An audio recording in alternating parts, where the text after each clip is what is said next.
Whenever you hear about demographics in the news, especially an aging population, there's always this one narrative. Right, the narrative of cost. Exactly. It's always framed as a burden. The Yeah. pressure on pensions, healthcare costs, a drain on the workforce. It's always this fiscal problem we have to solve. Yeah, a challenge to be managed. Well, okay, let's just unpack that for a second.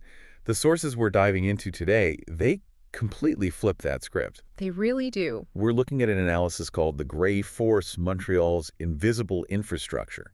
And it shows that instead of a cost, retirees are actually this massive, high-value pillar of the economy, a silent economic reality. And that framing is so important because it makes you rethink what infrastructure even is. You mean it's not just concrete and steel? Not at all. I mean, sure, planners talk about power grids, subway lines, things you can touch, but this report argues that the most resilient layer is actually human. Invisible army. That's the term they use. An invisible army that's mobilizing and filling all these gaps in public services that the city or the province, well, that they just can't cover. So our mission today is pretty straightforward. We're going to get into the heart of this report, understand the sheer scale of it, the skills involved, and this is the big one, put a real jaw-dropping dollar value on this gray force. This isn't just about feel-good stories. This is about accounting. And the scale is it's huge. We're talking to Greater Montreal,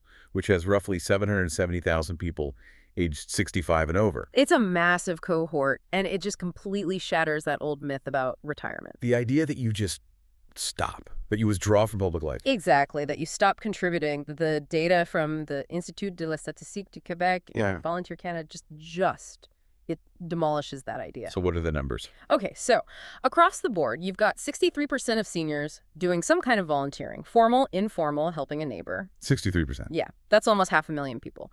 About 485,000 citizens in the metro area just donating their time. That's incredible volume. But what really struck me in the sources was the consistency. The report zeroes in on what it calls the hardcore. Yes, the hardcore. These are the people in formal roles. Consistent work, real responsibilities inside actual organizations. And how many are we talking about? That's 26% of all seniors. So think about it. That's over 200,000 specific positions being filled for free, day in and day out, by retirees. And this is where it gets really interesting because the report compares them to other groups. They're called the champions of consistency. And the numbers back that up completely. A volunteer who is 65 or older puts in, on average, 140 hours a year. 140. Okay, and how does that compare to, say, younger people? Well, the 15 to 24-year-old group averages only 82 hours a year. Wow, so that's nearly double the commitment. It's a huge difference. It means an organization gets essentially a dependable part-time employee who just keeps showing up. Is that just about having more free time, or is there something else driving it? Well, free time is a factor, of course, but the report suggests it's deeper. It's about mission. For many, this is like a new career, one defined by passion, and they bring decades of professional habits with them. You mean just the habit of showing up? The habit of showing up, of seeing a project through. That stability is something no other demographic can really match right now. And that kind of dependability, that has to translate into serious money, serious savings for the city. Let's get to the economic side of this. Absolutely. This is where it becomes crucial for city leaders. The report looks at the profitability ratio. For every single dollar, a city invests in community support. Like a small grant or letting a nonprofit use a room. Exactly. For every $1 in, volunteers generate the equivalent of $4 in services back to the population. A 400% return on investment. Yes, that's unheard of. It is, which means if this workforce just disappeared, we're not talking about a small problem. No, we're talking about what the report calls immediate existential risk.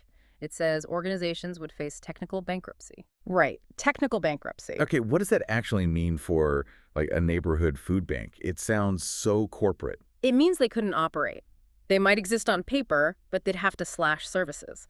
If 200,000 roles just went vacant tomorrow, the social safety net as we know it, it would just collapse. Their work isn't extra, it's foundational. So we have the volume, 28 million hours a year, and we have the criticality.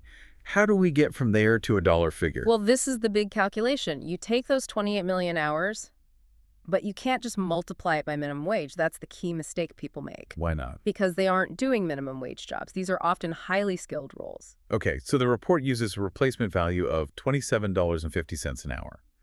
Now, hold on. That feels high for a volunteer. Is that number inflated to make the final figure look bigger? That's a fair question, and it's essential. The short answer is no, it's not inflated. It's actually a conservative hybrid value. A hybrid. Yeah, it accounts for the fact that if you had to hire people for these roles, you'd be paying professional salaries plus benefits. Think about it. Right. You have retired accountants managing budgets, lawyers on boards, IT professionals fixing systems.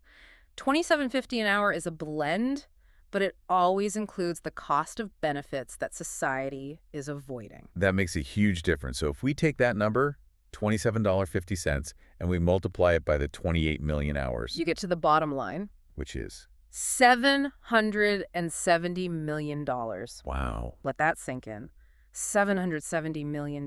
That is the staggering amount society saves every single year, just from the work of retirees in Greater Montreal. And if they stop tomorrow? That $750 million bill wouldn't vanish. It would land directly on taxpayers, just to keep things running as they are now. To put that figure in perspective, Yeah. the report compares it to other city budgets. It's almost the entire annual budget of the Montreal Fire Department. The entire fire department. And this is the one that really gets me, especially living in a northern city. Yeah. It's more than the entire budget for snow removal for the whole metropolis. More than snow removal. That's an incredible comparison. It shows how fundamental this is. It's a hidden $750 million subsidy for the city. Which brings us to what they're actually doing. Because that value comes from their skills. The report says the volunteer profile has mutated. It has. It's not just simple tasks anymore. It's professional knowledge transfer, skill-based volunteering, So they're bringing their whole careers with them. decades of human capital. Take governance, for instance. Montreal has tons of nonprofit housing co-ops. A huge portion of their boards of directors are chaired by retirees. And why is that so important? Because these are complex organizations. They have assets, budgets, legal issues. They can't afford to hire a full-time corporate treasurer or a lawyer. But a retired one will do it for free. And provide that high-level expertise that stops them from going under. It's professional stability for free. And you see the same thing in healthcare. Absolutely. They are pillars in things like medical accompaniment, palliative care. When they step in, they are directly freeing up paid medical staff, nurses and doctors, to focus on the acute clinical stuff. They make the whole system more efficient. Massively. And then you have the mentorship side. The report calls them social grandparents. I like that. It's a great term for it. You know, mentoring young entrepreneurs, providing homework help in underprivileged areas. The knowledge from a 40-year career doesn't just evaporate at retirement, it gets transferred. There was a fascinating detail in the demographic data. The gender split, you mean? Yeah. While women between 55 and 74 are the biggest group numerically, it's men aged 75 and older who are the most active in terms of total hours. It's a key detail. It suggests that while more women start volunteering right after their career, the commitment from older men, once they're in, is incredibly deep. And the main sectors, hospitals, sports, and boards of directors. It just shows how embedded this force is in the daily life of the city. And that's before we even get to the value beyond money. Yeah. The social cohesion, the urban resilience, that's maybe even more important. It's definitely a two-way street, right? Yeah. The report talks a lot about fighting isolation. Which we know is a huge health risk, as dangerous as smoking, some studies say. So the volunteer breaks their own isolation, but often they're helping someone else who is also isolated. It creates this loop of well-being. And that feeds directly into what urban planners are always trying to create, complete living environments. The report had that term, pairmongering. Right. In neighborhoods like Rosemont or the Plateau, it's often the younger retirees organizing things, you know, the Vida Ruelle, the alleyway life, community gardens, block parties. So they're the connectors. They're the ones who know everyone on the street. They're the social glue. That's a perfect way to put it. And that kind of local support system, that's the definition of a resilient city. And there's one last piece, the impact on the healthcare system's real estate. I want to make sure the listener really gets this connection. It's the aging in place dynamic. So how does an organization like Meals on Wheels, run by volunteers, reduce pressure on a billion-dollar hospital building? It's simple, really. Every single day an older person can stay safely in their own home is a day they are not occupying an expensive institutional bed in a long-term care center, or a CHSLD, as they're called here. Oh, Those oh. services, meal delivery, transport to appointments, often provided by seniors for older seniors, they directly delay institutionalization. So you're not just saving the daily cost of a bed. You're saving the massive capital cost of having to build new facilities in the first place. It all comes back to that $770 million benefit. So to sum it all up, the core takeaway is that this isn't a hobby. It's so often dismissed as that, but it is a critical structural part of the city's economy. Quantified at $750 million. So what does this all mean for you, the listener? What's the policy implication here? It means we have to completely shift our thinking. Designing the city to be friendly for seniors, better transit, more accessible spaces, funding community centers, that is not charity. It's not social welfare spending. No, it's a direct investment in the uncompensated workforce that keeps the city afloat.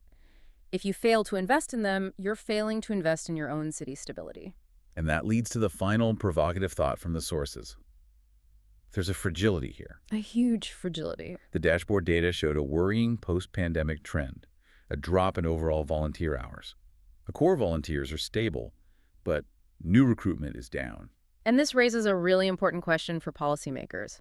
If that pipeline of new, skilled retirees starts to dry up, how long can the city maintain its services before that $770 million benefit is no longer a saving? Before it becomes a cost. An unavoidable cost that falls directly and heavily onto every single taxpayer. The city isn't just relying on their generosity, it's banking on their continued existence for its own financial health. And that's the real fragility of the invisible billion.